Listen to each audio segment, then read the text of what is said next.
Now, looking ahead, when we're going to drive off, there is 2 risks ahead over there, or 2 hazard. Can you tell me what are the risk or hazard can you spot ahead? Is it the road? There is a road coming in on the left. Right. And I think there's one as well on the right. Okay. What? Anything else can you think of?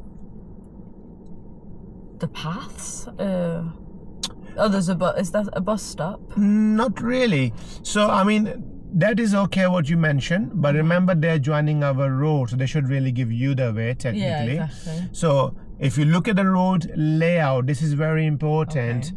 The road, is it going uphill, downhill, or is it straight surface? Downhill, and there's a bend at the end. Yes, now you're saying that.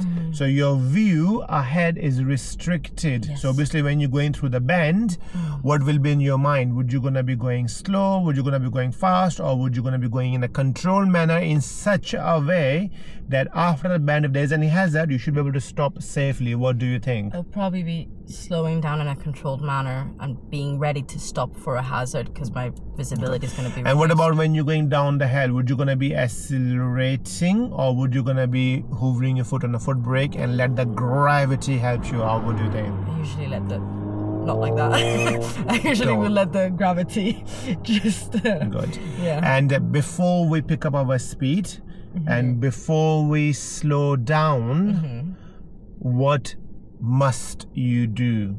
Think about the safety point of view. Before we pick up our speed and before we slow down, look at our surroundings and see if there's any... And how would you do that?